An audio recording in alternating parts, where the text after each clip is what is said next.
नमस्कार दोस्तों, आपका फिर से स्वागत है YouTube चैनल एसके टेक्नोमेशन पर। ये वीडियो जो मैंने आप लोगों को पहले टेलीग्राम चैनल पे और कल से YouTube पर आप लोगों को बता दिया था कि मैं इस पे काम कर रहा हूं, तो मैं पिछले 1-2 दिन से सिर्फ आप लोगों के इन्हीं स्टेटस की डिटेल जो जमा करने में लग गया था कि इनका क्या पॉसिबल सोल्यूशन हो सकता है। मैंने लास्ट ईयर का सारा डेटा खंगाला और आप लोगों के लिए कुछ डॉक्यूमेंट्स, कुछ प्रूफ लेकर आ गया हूँ, जिससे आप लोग को जितने भी स्टेटस से रिलेटेड डाउट हैं, आप उन प्रूफ और उन चीज़ों को देख के मुझे बोलने की जरूरत भी नहीं पड़ेगी। आप खुद समझ जाओगे आपके जो भी स्टेटस है उसका क्या समाधान होने वाला है। इस वीडियो में वही चीज़ें आपको कवर करूंगा। चलिए चलते हैं वीडियो की तरफ। लेकिन काफ़ी मेहनत लगी तो आप एक काम तो कर सकते हो कि वीडियो को फटाफट से लाइक कर दो और शेयर करना चाहो तो आप कर सकते हो, और चैनल पे जो पहली बार वीडियो देख रहे हैं वो लोग सब्सक्राइब कर लें।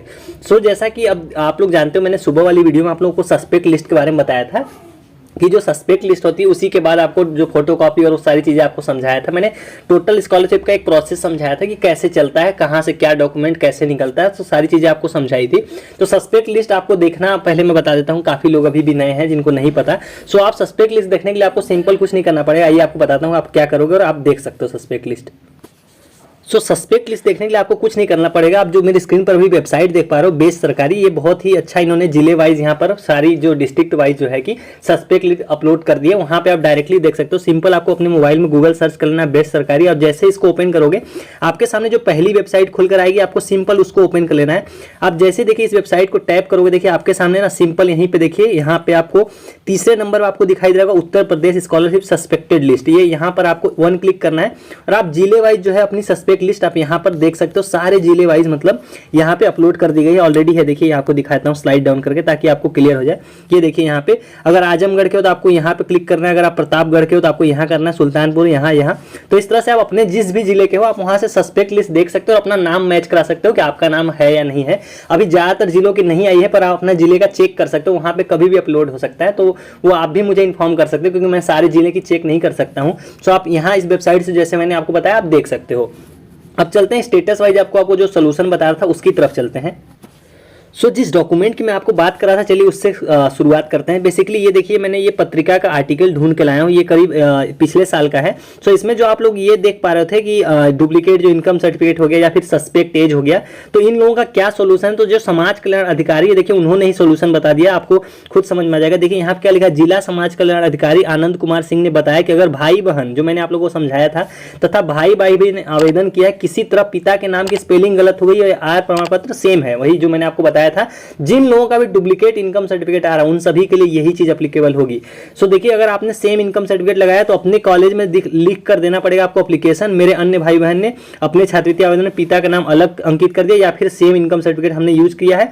आपको एक एप्लीकेशन लिख के देना पड़ेगा और अपने भाई बहन के आवेदन पत्र की कॉपी अटैच करके संबंधित संस्थान में जमा करने होंगे।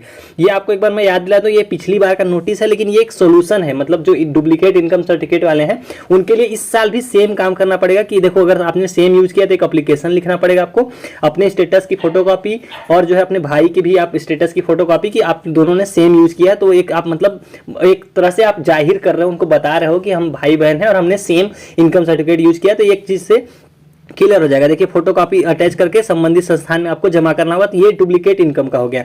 अब एज सस्पेक्टेड के बारे में भी यहाँ पर आपको देखना है कि कुछ लोगों का स्टेटस है ना, एज सस्पेक्टेड की एज कम है, तो उनका इसलिए आ रहा है, ये मुझे नहीं पता चला था। अब देखिए यहाँ पर लिखा हुआ है कि हाई स्कूल की जो उम्र है वो 14 वर्ष से कम में पास हो गई है, इस वजह से आपको ये समस्या आ रही है। तो इसको भी सेम काम करना पड़ेगा आपको, जो है इनकम कह रहा हूँ, आपको भी सेम आपको वही फोटोकॉपी और एप्लीकेशन जो यहाँ पर आपको लिखा हुआ है, ये चीज आप स्क्रीनशॉट भी ले सकते हो और आप खुद से डिटेल में भी पढ़ सकते हो, तो आपको ज्यादा जानकारी हो जाएगी इस चीज की।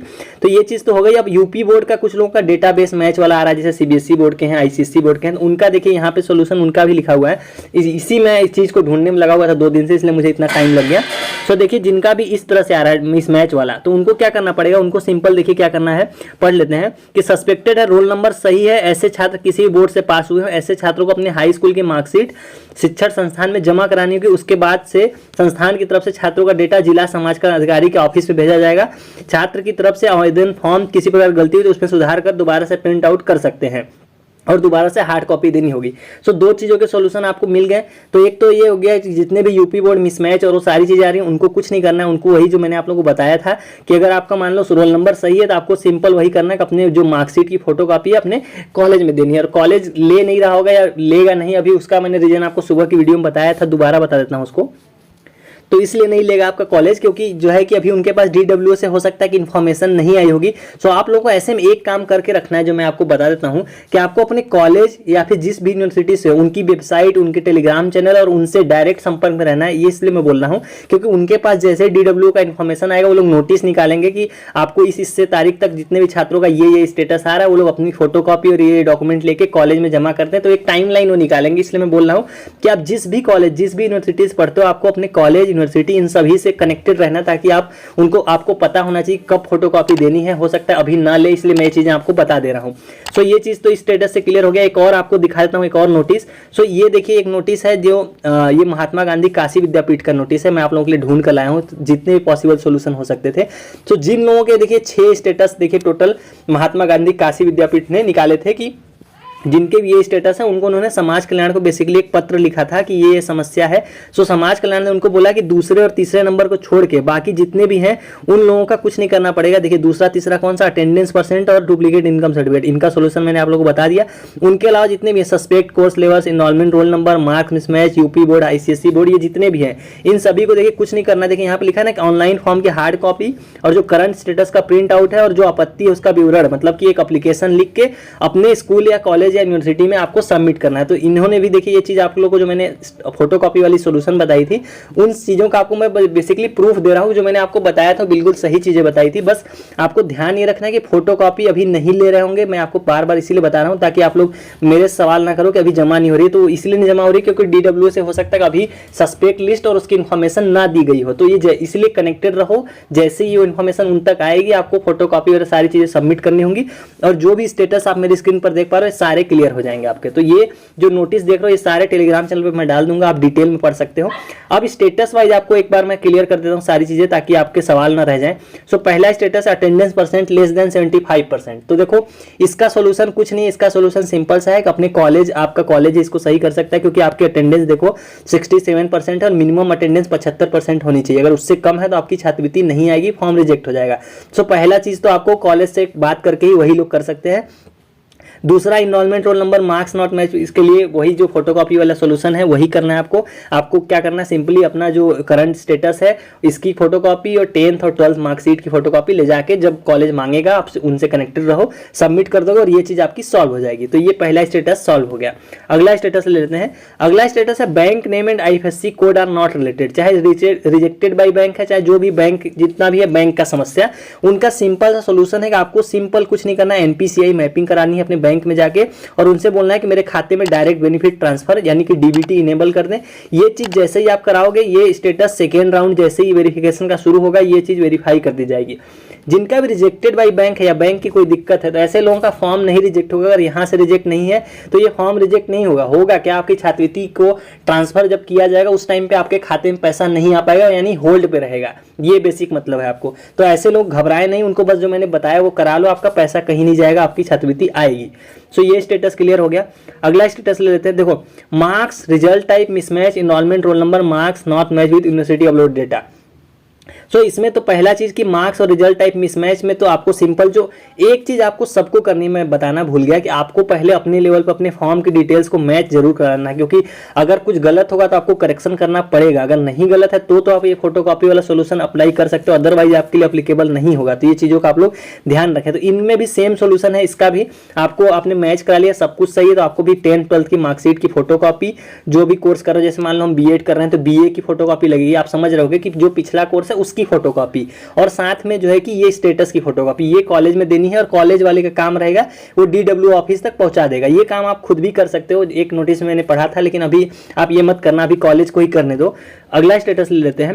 ये देखिए डुप्लीकेट मोबाइल नंबर, ये स्टेटस का मैंने कल भी बताया था, दोबारा मैं बताता हूँ। डुप्लीकेट मोबाइल नंबर वालों को कुछ नहीं करना है, ये खुद ब खुद सॉल्व हो जाएगा, कोई बड़ा इशू नहीं है, इसमें कुछ भी नहीं करना है। आप इसमें कोई प्रूफ ऐसा होता नहीं जिसमें आपका मोबाइल नंबर हो, अगर ऐसा कोई प्रूफ हो तो कॉलेज आपको जरूर बताएगा।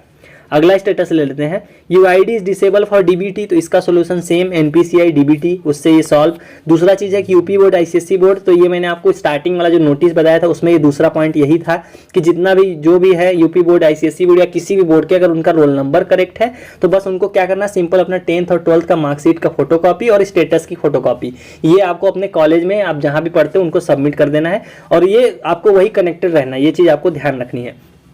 अगला स्टेटस ले लेते हैं। अगला स्टेटस है mismatch in counselling details entered by student and institution.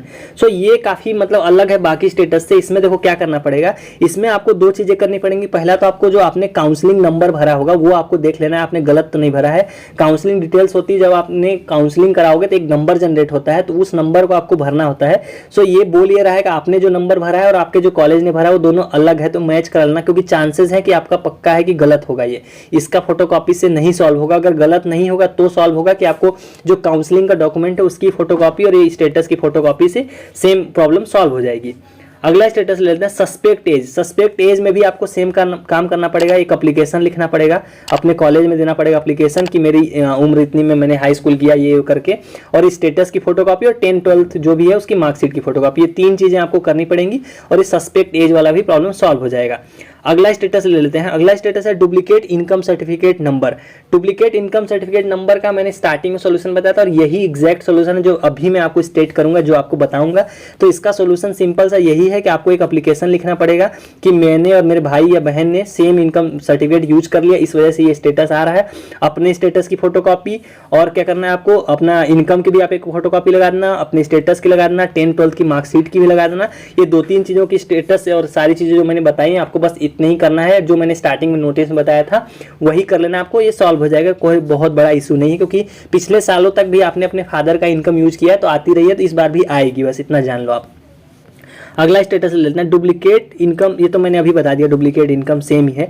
अब देखो इनका जैसे वेरीफाइड आ गया, देखो इनका वेरीफाइड है, तो ऐसे लोगों को कोई करेक्शन कुछ नहीं करना है, इसलिए मैं स्टेटस दिखा दे रहा हूँ ताकि ऐसे लोग दूर रहें करेक्शन से और बाकी चीज़ों से। आपका सब कुछ ओके है। इसमें भी सेम है, UID never enable for DBT, तो इसमें भी सेम काम करना है एनपीसीआई, और बस ये कराते ही आपका ऑलरेडी वेरीफाइड है तो आपकी छात्रवृत्ति ऐसे लोगों की छात्रवृत्ति आएगी। अगला स्टेटस ले लेते हैं। इसमें भी देखो वेरीफाइड है तो इसमें भी कुछ नहीं करना है। इसमें देखो जिनका पेंडिंग है DW है, यहाँ से वेरीफाइड है, तो ऐसे लोगों को क्या करना है, ऐसे लोगों को सिर्फ और सिर्फ वेट करना है। वेट क्या करना है आपको, स्टेटस ये बदलेगा जरूर, बदल के या तो आपको कोई समस्या दिखा दी जाएगी या फिर यहाँ से वेरीफाइड हो जाएगा। तो आप अपने स्टेटस पे लगातार नजर बनाए रखना, क्योंकि जैसे ही चेंज होगा आपको एक्शन लेना पड़ेगा, बस इतना ध्यान रखना आपको। सो ये सारे स्टेटस थे, उम्मीद करता हूँ सारे स्टेटस मैंने कवर कर लिए। और ये जो नोटिस आपने और ये सारी चीज़ें आपने देखी अभी स्टार्टिंग मैंने आपको दिखाया, तो अगर आप ये पढ़ना चाहते हो तो टेलीग्राम चैनल पर मैं डाल दूंगा, आप लोग बताना कॉमेंट्स में अगर आपको ये चाहिए, क्योंकि इसमें आपको ज़्यादा पढ़ के समझ में आ जाएगा। क्योंकि वीडियो में मैंने पूरा पढ़ा नहीं, बहुत ज़्यादा बड़ी वीडियो हो जाती है, इस वजह से नहीं पढ़ा। सो ये सारी चीज़ें आपको इस प्रूफ से मैं इसलिए क्लियर करना चाह रहा था ताकि आपको एक, मुझे खुद भी एक सांत्वना मिल जाए कि मैं जो चीज़ें बता रहा हूँ सही है, इसलिए मैं सारी चीज़ें ढूंढ के आप लोगों के लिए लाया हूँ। सो इस वाली वीडियो में गाइज इतना ही। और हाँ, आज की एक खास इन्फॉर्मेशन कि आज शाम 8 बजे यूट्यूब चैनल पे मैं लाइव आऊँगा, तो आप लोग सारे लोग जुड़ जाना जरूर। वहाँ पे मतलब लाइव मैं शेड्यूल कर दूंगा, तो आप नोटिफिकेशन ऑन करके रख लेना। करेक्ट 8 बजे लाइव शुरू हो जाएगा यूट्यूब पे, तो आप लोग जुड़ जाना। आपके जो भी सवाल हो वहाँ लाइव देखे जाएंगे। और इंस्टाग्राम, टेलीग्राम, इन चीज़ों पर तो आप जुड़ ही जाओ मेरे से, वहाँ पर आपको ज़्यादा हेल्प हो जाती है 1-on-1। सो चलिए गाइज, इस वाली वीडियो में इतना ही। उम्मीद करता हूँ वीडियो आपको इन्फॉर्मेटिव लगी हो और आपके डाउट्स क्लियर हुए होंगे। So thank you for watching.